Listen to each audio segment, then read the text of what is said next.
जी class 9th। आज के lecture में हम इंशाल्लाह इन्वर्जन मेथड को सीखेंगे। यह आपके बोर्ड के पेपर के लिए नहायत इंपॉर्टेंट लॉन्ग क्वेश्चन है।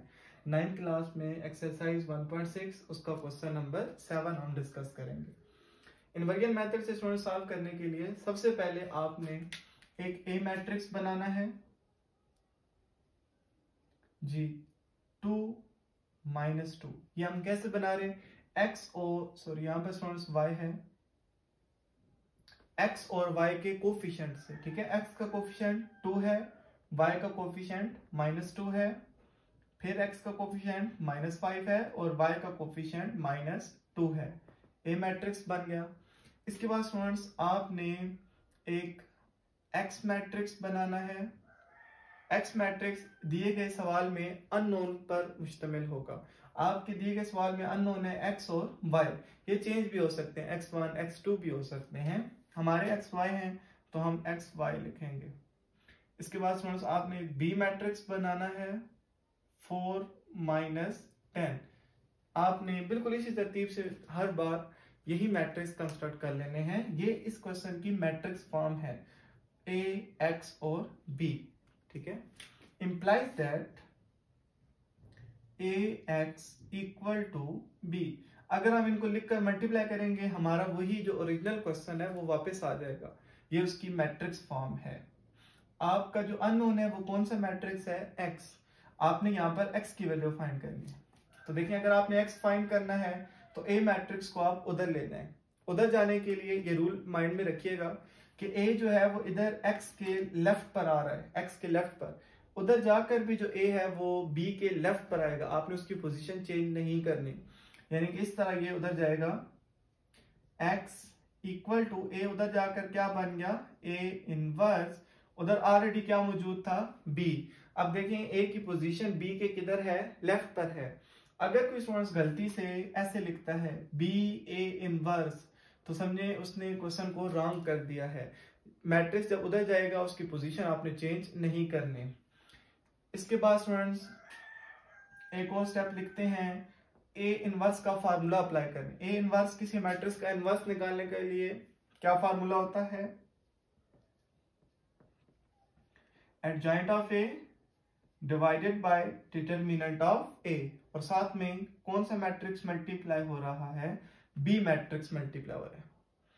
से एक इक्वेशन नंबर 1। अभी आप x की वैल्यू नहीं निकाल सकते क्योंकि आपके पास a का डिटरमिनेंट नहीं है, आपके पास a का एडजॉइंट नहीं है। हम पहले a का डिटरमिनेंट भी निकालेंगे और a का एडजॉइंट भी।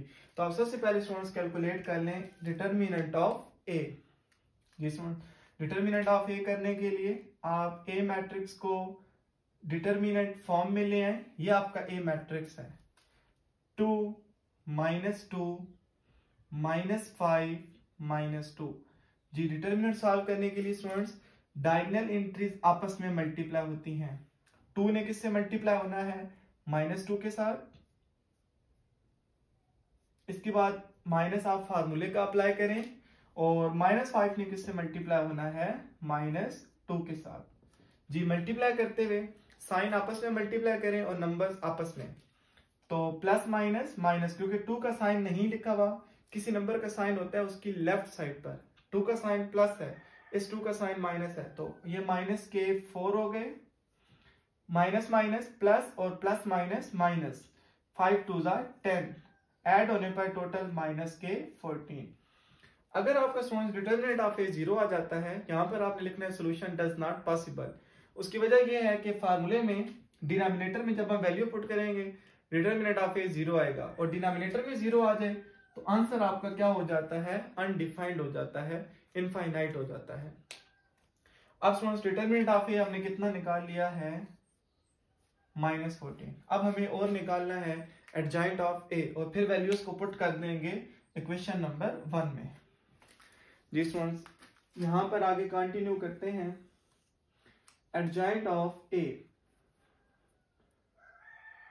Adjoint of a. जी स्टूडेंट्स आपने एडजॉइंट ऑफ ए कैसे निकालना है?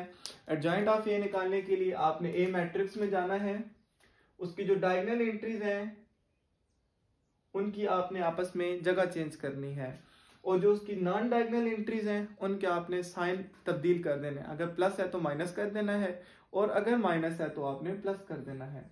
तो ये चीज अप्लाई करते हैं, इन दो की जगह चेंज करें तो क्या होगा, ये -2 है तो -2 और यहाँ पर क्या आ गया 2, हमने इनकी जगह को चेंज कर दिया है। और इनके साइन चेंज करते हैं, -2 किस में चेंज हो जाएगा, +2 में, और -5 किस में चेंज हो जाएगा, +5 में।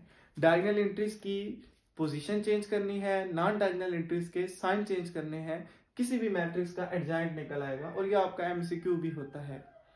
अब आपके पास एडजॉइंट भी है, आपके पास डिटर्मिनेंट भी है। अब आपने लास्ट स्टेप ये करना है कि वैल्यूज को इक्वेशन नंबर 1 में पुट करना है। आप लिख सकते हैं वर्डिंग में पुट वैल्यूज इन इक्वेशन 1। जी वैल्यूज को 1 में पुट करें तो 1 इंप्लाइज दैट, यानी कि जब 1 के अंदर वैल्यूज पुट हो जाएंगी तो वो कैसी नजर आएगी, x equal to adjoint of a, adjoint of a students -2 2 5 2, उसके साथ कौन सा मैट्रिक्स मल्टीप्लाई हो रहा है, बी मैट्रिक्स। ये आपका बी मैट्रिक्स है 4 -10, और इनके साथ क्या डिवाइड हो रहा है, डिटर्मिनेंट ऑफ ए, और वो आपके पास है -14। कुछ लोग इससे भी कंफ्यूज होते हैं कि हमने होल डिवाइड में लिख दिया। आप सिर्फ इस मैट्रिक्स के साथ डिवाइड में लिखें या इसके साथ लिखें या दोनों के डिवाइड में लिखें, बिल्कुल भी फर्क नहीं पड़ता। आपको यहाँ पर ये मैं सुजेस्ट करूंगा, आप पहले मैट्रिसेस को क्या कर लें, मल्टीप्लाई, क्योंकि अगर आपने पहले डिवीजन की तो कुछ फ्रैक्शन वाले नंबर आ जाएंगे तो क्वेश्चन हमारे लिए थोड़ा सा टफ हो सकता है। आप पहले मल्टीप्लाई करें जी, मैट्रिक्स मल्टीप्लीकेशन के लिए यहाँ पर मैं बना रहा हूँ सिखाने के लिए से। फर्स्ट रो किससे मल्टीप्लाई होती है, फर्स्ट कॉलम से। ये फर्स्ट रो है और ये फर्स्ट कॉलम है, क्योंकि दिए गए अगले मैट्रिक्स में एक ही कॉलम है तो बस फर्स्ट रो फर्स्ट कॉलम। -2 ने किससे मल्टीप्लाई होना है, 4 से, आंसर कितना आ गया -8, और 2 ने मल्टीप्लाई होना है -10 से तो आंसर आ गया -20। ये आपने कर लिया है फर्स्ट रो फर्स्ट कॉलम। अब स्टूडेंट्स सेकंड रो का जो है वो आप करेंगे, सेकंड रो भी किससे मल्टीप्लाई होगी, फर्स्ट कॉलम से। तो आप नीचे आ जाएं क्योंकि सेकंड रो हो रही है। 5 ने 4 से मल्टीप्लाई होना है, 5 4 20, और 2 ने -10 से होना है तो -20। ये आपने मल्टीप्लीकेशन कर लिया, फर्स्ट रो फर्स्ट कॉलम और सेकंड रो फर्स्ट कॉलम, हर बार ही ऐसी मल्टीप्लीकेशन होगी। डिवाइड में क्या आ रहा है, -14। जी सर, अगर कुछ करें इक्वल का साइन आपका यहाँ पर आ जाए और x यहाँ पर लिखो, ये ज्यादा अच्छी जो है प्रेजेंटेशन आएगी। आप एंट्रीज को ऐड करें, -8 -20, टोटल -28, 20 -20 0, और इनके साथ स्टूडेंट्स अभी डिवाइड हो रहा है -14, और लेफ्ट साइड पर अभी आ रहा है x। -14 को आपने एवरी एंट्री, ईच एंट्री, हर एक एंट्री के साथ डिवाइड करना है। तो यहाँ पर थोड़ा सा क्वेश्चन की एंडिंग कर लेते हैं। कैपिटल X इक्वल टू जी स्टूडेंट्स -28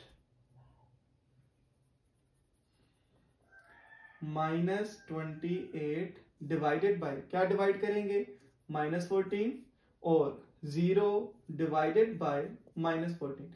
यह आपने -14 को हर एक एंट्री के साथ डिवाइड कर दिया। अब स्टूडेंट्स डिवीजन का प्रोसेस करें, माइनस माइनस से क्या हो सकता है, कैंसिल, या माइनस माइनस प्लस हो जाता है। 14 का टेबल 28 पर कितने टाइम जाएगा, 14 2 28, और 0 बाय समथिंग आंसर क्या आता है, 0। 0 के साथ कोई भी नंबर डिवाइड हो जवाब 0 आता है। आप बिल्कुल आंसर के करीब हैं। x आपने जिस मैट्रिक्स को बोला है वो आप वैल्यू लगा दें। x मैट्रिक्स आपका किसके इक्वल था, x y के, तो आंसर लिख दें। So x equal to 2 and y equal to 0। तो ये आपके दिए गए क्वेश्चंस के आंसर हैं। क्रैमर से भी आंसर सेम आते हैं, इन्वर्जन से भी आंसर सेम आते हैं। ये एक ही क्वेश्चन को हल करने के दो अलग मेथड हैं। जिस तरह आप कहीं भी स्कूल जाते हैं, कहीं भी जाते हैं, वहां जाने के एक से ज्यादा रास्ते होते हैं, इस तरह मैथ के अंदर एक क्वेश्चन को करने के एक से ज्यादा मेथड हो सकते हैं। आप पर है, अगर पेपर में क्रैमर आता है तो आपने क्रैमर ही करना है, इन्वर्जन आता है तो आपने इन्वर्जन करना है। अल्लाह हाफिज।